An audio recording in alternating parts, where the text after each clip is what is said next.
मिलने की, फिर तुमने ऐसा क्यों किया? तो बोले जिस दिन पहली कलम चुराई थी स्कूल में, तो इस मेरी माँ ने कहा था बहुत अच्छा बेटा, लिखने के काम आएगी। वहीं से मेरे संस्कार बिगड़ते गए, उसने कभी चाटा नहीं मारा। और आज परिणाम ये हुआ कि मैं फांसी के फंदे पे झूलने जा रहा हूँ। यदि पहली कलम पर हमें एक चाटा मारा होता और कहा होता कि दोबारा अगर कोई ऐसी गलती की तो मैं संभल जाता, मैं डाकू नहीं बनता और मुझे फांसी की सजा नहीं होती। इस सजा का मूल प्रधान कारण मेरी माँ है, जिसने एक कलम पर हमें सपोर्ट किया कि अच्छा चुरा लाए, लिखने के काम आएगी। माता पिता का बहुत बड़ा जीवन में योग होता है पुत्र के, इसलिए सपिता चापि सा माता, वही पिता माता है जो भगवान नाम जपना सिखाए। 5 मिनट बैठकर संस्कार डालिए।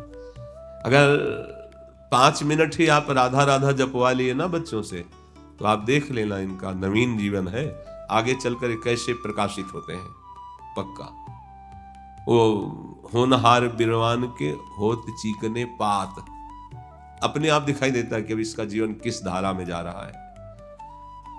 माता का बहुत बड़ा रोल है पुत्र के लिए, क्योंकि पिता हर समय नहीं रहता पर माँ रहती है।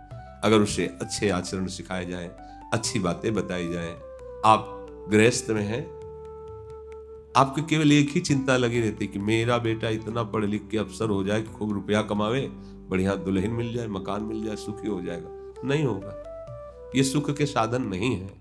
आपको लगता है ऐसा, नहीं है सुख के साधन। तो मात पिता बालक कहीं बुलावे, उदर भरे सोई जतन सिखावे। कैसे तुम रुपया कमा लो, कैसे तुम भोग लो। ये बात ममता के कारण आप कहते हैं, लेकिन आपको ज्ञान नहीं है। अगर वास्तविक सुख है तो भगवान का आश्रय दिलाओ, भगवान का भजन करने का भाव रखो। छोटे छोटे बच्चों के हृदय में भय भर देते हो, बाबा जी आएगा पकड़ लेगा। आपका खिलवाड़ यही उसका संस्कार बन जाता है। आगे चलकर संतों को जो देखता है तो वो भाव उसका नहीं होता है। हम लोगों से चरणामृत धुलवाया जाता है, जहां संत आते तो पिताजी हो गया, जल डालते, धो चरण, धो स्वामी जी के चरण, भगवान है, ऐसा भाव आता। अपने लोग क्या संस्कार डाल रहे हैं बच्चों के, उनको भयभीत कर रहे हैं, सतमार्ग विमुख। अगर वो बच्चा गीता पढ़ने लगे तो माता पिता रोक देंगे, अगर बच्चा माला चलाने लगे तो रोक देंगे। नहीं, ऐसा नहीं। वो सत्संग सुनने लगे तो नाराज हो जाएंगे, क्योंकि वो कहीं बाबा जी न बन जाए, कहीं भगवत मार्ग का प्रतीक न बन जाए। यहां कह रहे हैं सा पिता चापि सा माता, वही पिता है, वही माता है, कुछ क्षण ही सही मंगल में भगवान का नाम जप करना सिखाए। बांधवो पिशा, वही भाई है जो भगवत चरणारविंद का आश्रय दिला दे, भगवान नाम जप में लगा दे। वही सच्चा भ्राता वही है, वही दोस्त भी है जो भगवान में लगा दे। पूज्य भाई जी महाराज के प्रसंग में एक में आता है कि एक बालक जो स्कूल जाता था और नियम से नाम जप करके जाता था, उसका जो मित्र था वो बड़ा दुष्ट स्वभाव का था। संतों की निंदा, भगवान की निंदा, भगवान नाम सुनने के लिए तो तैयार ही नहीं था। अब वो मित्रता ऐसी हो गई थी कि वो छोड़ नहीं पा रहा था और वो सह नहीं पा रहा था उसकी कुमार्गामी बातों को।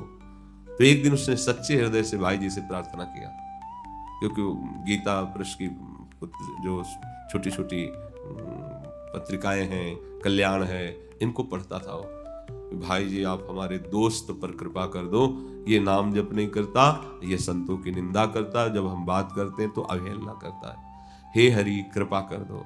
हृदय से उसने प्रार्थना की।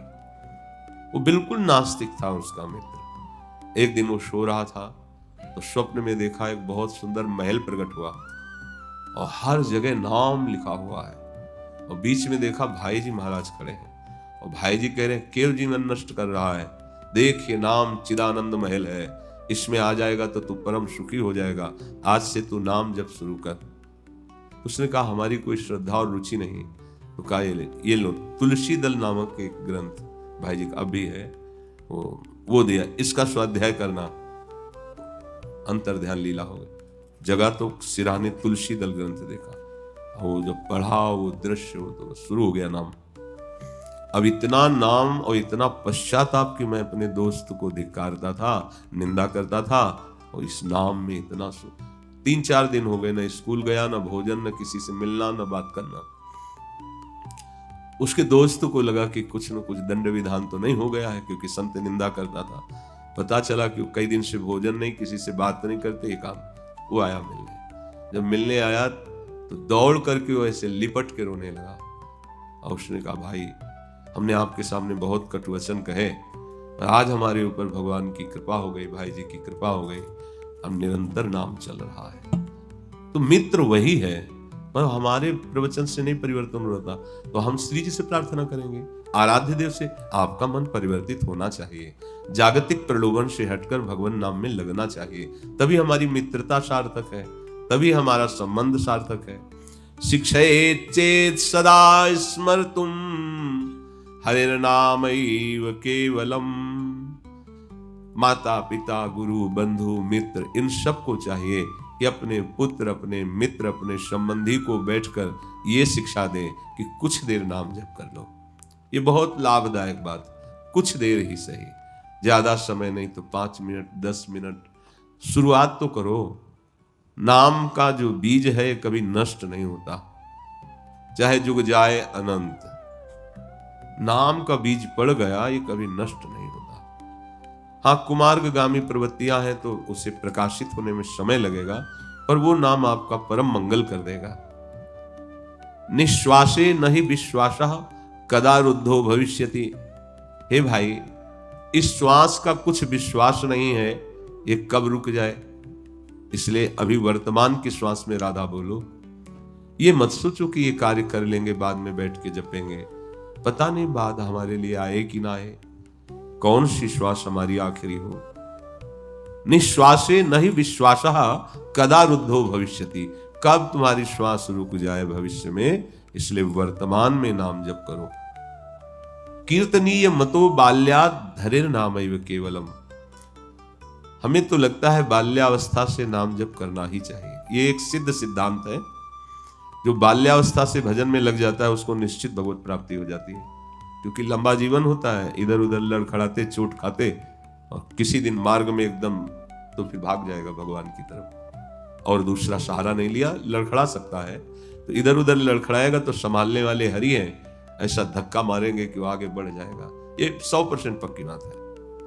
अगर कुमार्गगामी नहीं हुआ तो बात अलग है, कुमार्गगामी होकर नाटक कर रहा है भेष का, उसकी हम बात नहीं कहते, लेकिन सच्चाई से चल रहा है और लड़खड़ा जाता है, माना लड़खड़ा जाता है, तो भी वो मंजिल पा जाएगा। जिस दिन रोष जागृत होगा उसका बहुत हो गया यार, ये बार बार इंद्रियां इधर इधर इधर देख, बस निकल जाएगा, वो बहादुर है और भगवान का सहयोग मिलता है। अच्छा, वृद्धावस्था में भी भगवान का भजन मंगलमय है, पर आप सोचो 50 वर्ष आप विषय भोग भोगे, विषयों का चिंतन करते रहे, कोई लड़का बच्चा बहू इनके मुख देखते रहे, अब एकांत में बैठकर चिंतन किनका करोगे, इन्हीं का तो करोगे। माला हाथ में होगी और चिंतन इनका होगा। इसीलिए जिंदगी जो है सार्थक करनी है, मंगलमय करनी है, तो कह रहे जहां हो, जिस अवस्था में हो, वहीं से अभ्यास करो। नहीं होता भजन, हमने देखा